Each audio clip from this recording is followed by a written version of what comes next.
Kailangan ko po ng perang pang shopping. Sige anak, galagalan na ako sa bank account mo ha. Wow, thank you po ma. Sige ako na din anak, bibigyan na rin kita ng pera ha. Talaga pa? Salamat din po ha. Ma, pa, kailangan ko din po sana ng pera pandagdag sa pambayad ko sa school. Na naman ate, di ba kakainin mo lang kina mama at papa nung nakaraan? Mahiya ka naman ate, di ba kuya?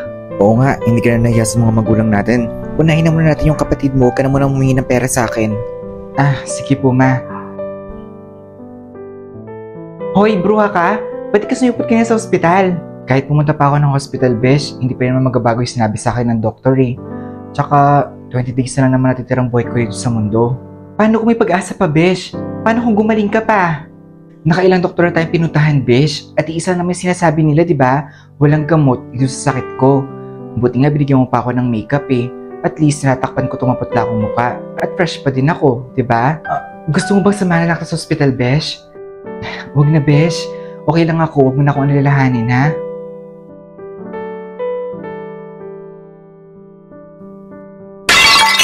Ano na naman yung ginawa mo? Sorry po, ma. Hindi ko po... Halika nga ditong bata ka. Aray! Nasasaktan po ako, ma. Tignan mo yung ginawa mo. Alam mo naman paborito ko yan, di ba? Hindi ka kasi nag-iingat eh. Ang tanga-tanga mo talaga. Wala ka talagang silbing bata ka. Sorry po talaga, ma. Hindi ko po talaga sinasadya. Hindi sinasadya. Linisin mo yan. Nakakasira ka talaga ng araw. At huwag mo nang gagalawin kahit ano dito sa bahay, ha? Sige po, ma. Bilisan mo dyan. Maglinis ka pa ng kusina. Uy, besh. Sundin mo yung sinabi sa'yo ni Doc, ha? Alam mo naman yung sinabi niya. Baka daw biglang mabulag yung kaliwang mata mo. Salamat, besh, ha? Salamat din sa pagsama sa akin dito sa hospital. Wala yun. Ano ka ba, besh? Sasabihan mo lang ako kung may kailangan ka, ha? Sige, besh, ha? Uwi na ako. Baka kasi hinahanap na ako sa bahay namin, eh. O sige, besh. Ingat ka, ha?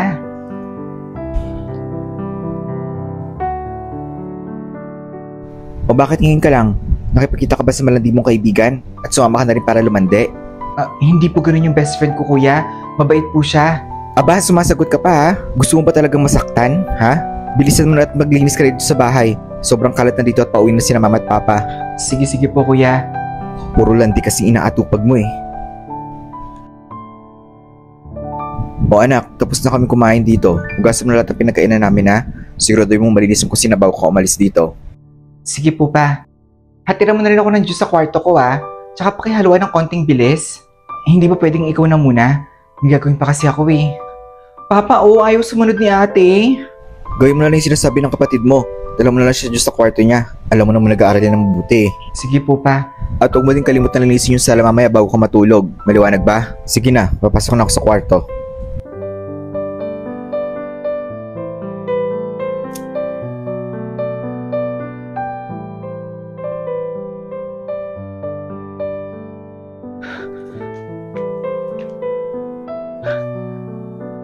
Hello, Besh? Hello, Besh? Bakit? May kailangan ka ba? Yung kaliwang mata ko, Besh, hindi na nakakita. Itim na lang nakikita nung kaliwang mata ko. Shoot! Ano? Magkita tayo sa kanto ng bahay niyo ha. Bilisan mo, pupunta tayo sa ospital. Sige, Besh.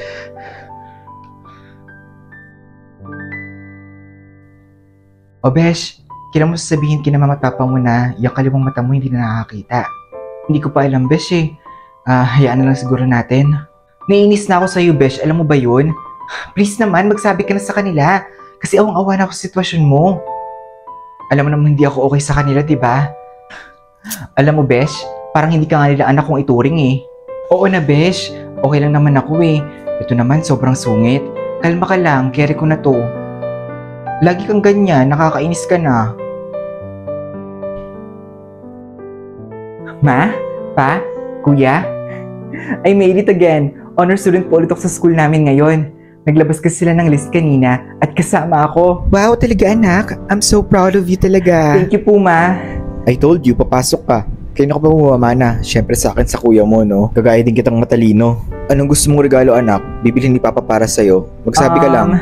Gusto ko po sana trip to Italy. Sure, anak ko. Pero after school na yan, ha? Tayong apat nila kuya mo pupunta sa Italy. Apat lang tayo, ma? Paano po si ate?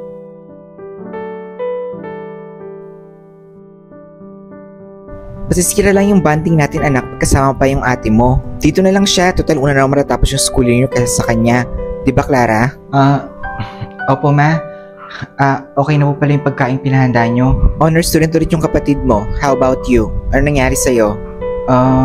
Magiging honor student ba yan, ma? Puro nga siya gala eh. Lagi niya kasama yung best friend niya. Yung best friend niya masyadong malandi. And I think, nahawaan siya sa kalandian. Imposible mag-focus siya sa pag-aaral. Pagsabihin niyo na ako ng masama pero walang kaibigan ko. Hindi siya ganong klaseng tao. Matino siya. Whatever. Sorry po, ma, pero pasok na po muna ako sa kwarto ko.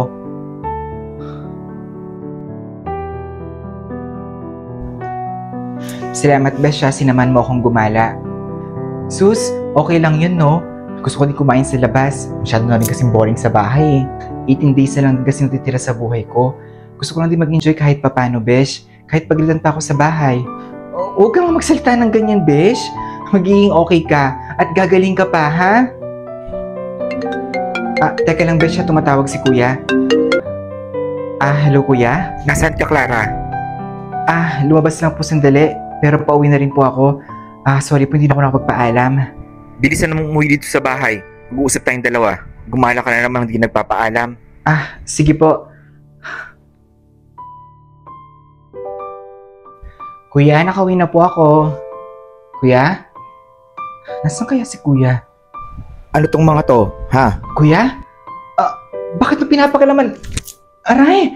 Kuya, nasasaktan ako! Bakit may ganito ka? Para saan itong mga gamot na to? Yung inhaler at nebulizer, bakit may ganito ka? Sa kaibigan ko lang po yan. Pinatago niya lang po sa akin yan. Kaya kung pwede po, susunod niyo nang pakalaman yung mga gamit ko. Siguraduhin mo totoo lahat ng sinasabi mo, ha? Kung di mananagot ka sa akin. Maliwanag ba? Ha? Oo nga po.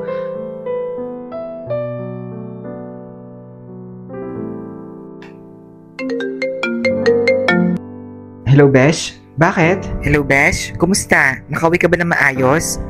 Oo, Besh. Salamat ulit, Yung mga gamot mo, nainom mo na ba? Huwag mo nga kalimutan yan, ha? Bakit ko pa kasi kailangan inumin to, Besh? Hindi naman ako tatagal, eh. Bruha ka? Alam mo, katabi mo lang ako ngayon at sabunutan na kita. Dahil walang kwenta yung mga sinasabi mo. Mabubuhay ka pa, no? Ikaw talaga. O sige na, Besh. Bye-bye na.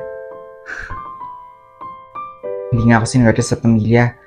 Pero sinuwerte naman ako sa kaibigan. Pupunta kami ng mall ng papa nyo. May papabili ba kayo? Para may sabay na namin. Ako wala naman po.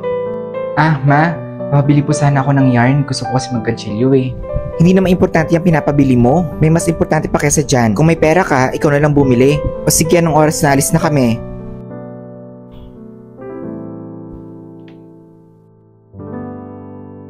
Hello, Besh? I only have 17 days left. Free ka ba? Free na free para sa'yo, Besh, no? Tsaka please stop na. Stop na magbilang ng araw mo. Hindi na kasi nakakatuwa eh. Ang aga-aga umiyak ko dito. Oo na, Besh. Sorry na. Saan mo ba gusto pumunta, Besh? Sabihin mo lang samahan kita. Kahit saan naman, Besh. Teka lang magpapaalam lang ako kay na mama. Okay, sige. Sabihan mo lang ako, Bakit mo ba na-transfer sa school nila Ella yung anak mong si Clara? Sampid lang naman siya dito, di ba? My God! Anak mo sa labas si Clara at ayoko maranasan niya yung saya ng dalawa kong anak. Napag-usapan rin natin to, di ba? Tanggap mo na siya bilang anak ko. Tinanggap ko lang siya para sa'yo, no? Tsaka kung siyang abuso, pinapag-aral na nga siya eh. Anak mo din naman siya, di ba? Hindi ko siya anak. Anak mo siya sa labas.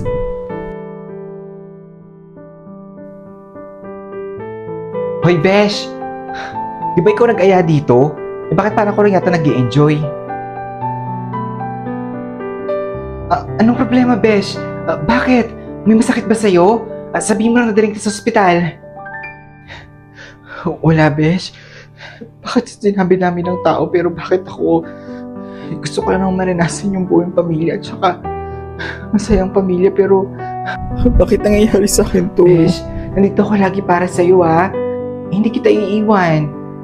Kung may problema ka sa inyo, tawagan mo ko agad, pupuntahan agad kita. Hindi ako anak ni Mama. Teka, ano? Anong sinasabi mo? Hoy Clara, Umalis ka na naman ng di nagpapaalam ha. Sumasama na talaga ugali mo no? Ay binatutunan mo sa pagsama dyan sa kaibigan mo, ha? Puro ka na lang gala. Ikaw palayasin lang ang tuluyan dito sa bahay. Total, wala ka naman silbi sa buhay namin eh. Subukan mo ulit na hindi magpaalam sa amin. Wala naman din po kayong pakialam sa akin kahit lumabas ako hindi nagpapaalam eh. Aba, basos ka talaga no? Napakawalang respeto mo talagang bata ka. Hoy, para sabihin ko sa'yo, pinapag-aral ka namin ng papa mo. Kaya sumunod at respeto ka sa aming dalawa. Bakit? May pinagmamalaki ka na ba? Ha? Hanggat maaga, Clara, lumayo ka na sa kaibigan mo. Hindi siya magandang halimbawa sa'yo. Hindi po pa. Hindi ko lalayin yung kaibigan ko. Siya lang po yung meron ako. Napakabasos mong bata ka ha. Kailan ka pa natutong sagot-sagutin kami ha? Sumusobra ka na. Hindi ko nagugustuhan yung pag-uugali mo, Clara. Kailan niyo po ba ako nagustuhan?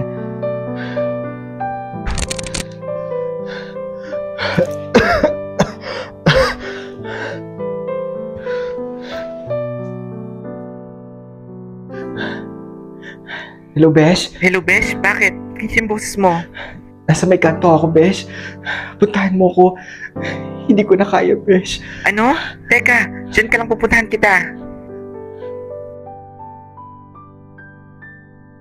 O, Besh, gising ka na pala. Uminom ka muna ng tubig, tapos kumain ka na rin para magkaroon na naman yung sikmura mo. Tapos uminom ka na rin ng gamot. Bakit? Bakit, Besh? Besh, gusto ko tandaan mo na hindi ka nag-iisa, okay? Andito lang ako lagi para sa'yo. Lagi ko naman sinasabi yan, di ba? Thank you, Besh.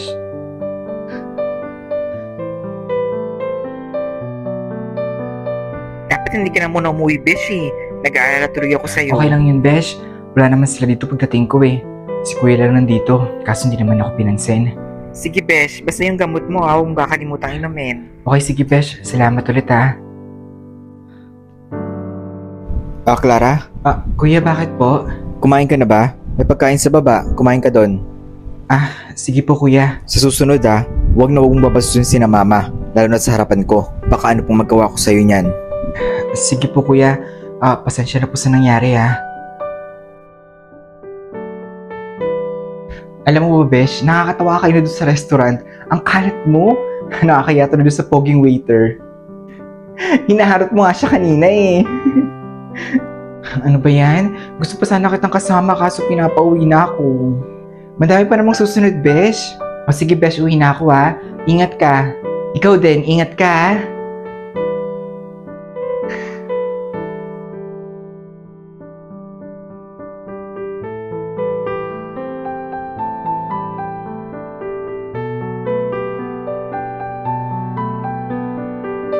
Miss? Okay ka lang ba, Miss? Miss, ano nangyari sa'yo? Miss? Matinong uwi pa ba doon ng matinong babae? Ha, Clara? Sumusobra ka talaga, Clara, ha? Dad, stop! Tigilan mo na yan. Clara, umakit ka na sa kwarto mo. Bukas na natin ito pag-usapan. Bilisan mo na umakit ka na. Sige po, kuya. Teka, Clara?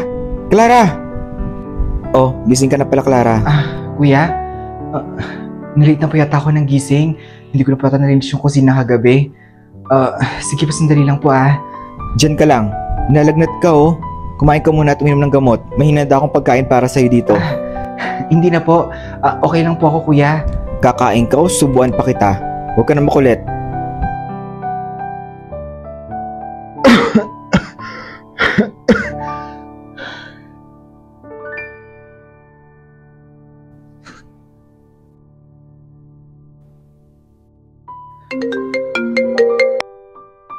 Hello, Besh? Tinawagan ako ng doktor mo, Besh. Hindi ka daw niya makontak. Gusto niya bumalik ka na sa ospital at kailangan magpa-confine ka na daw. Hello, Besh. Ano? Halika na, samahan na kita sa ospital.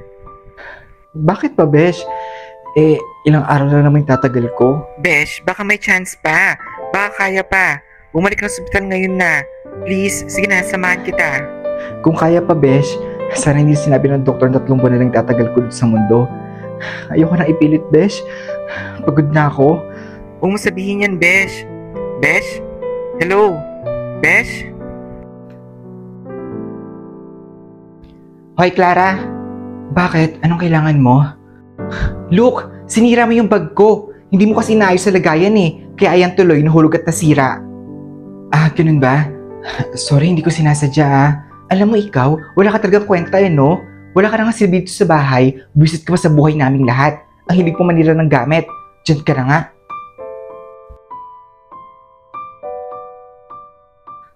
Hello, Besh. Next week beach ulit tayo Tapos kunan ulit ako ng picture doon. Besh, hindi naman sa ayaw ko sa beach ha. Pero bakit ba sa beach mo laging gusto pumunta? I mean, marami pa naman tayong pwedeng puntahan, di ba? Pwede tayong mag out of town, out of the country, ganun. Masarap kasi manood ng sunset sa beach, Besh. At saka, ang sarap kasi ng feeling ng sarigbang hangin. 15 days na lang kasi itatagal ko Tsaka feeling ko, malapit na akong kunin ng taas. Alam mo, ang nega mo talaga. Halika na nga, pumunta tayo sa beach. Bilisan mo na. Sasamahan kita, Besh, kahit anong beach pa yan. Kahit saan pa yan, Besh, ha? Huwag ka lang Sige, negative. Besh. Salamat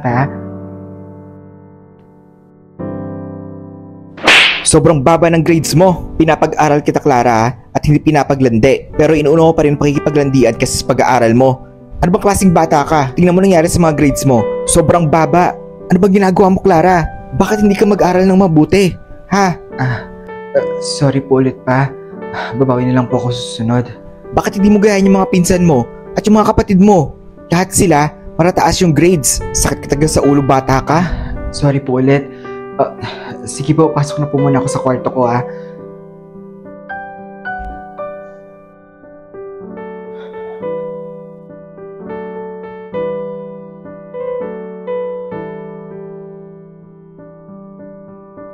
Besh! Besh, saan ka ba nagpunta kanina? May minute lang ako kanina tapos kinausap ko lang siya. Teka, umiiyak ka ba? Hoy, hindi Bakit naman ako iiyak? Besh, gusto ko kapag wala na ako, hindi ka iiyak Huwag na huwag kang iiyak. Hindi kasi bagay sa'yo Huwag kang ganyan, Besh. Sinasabi ko nga kasi sa'yo na hindi ka mawawala, di ba?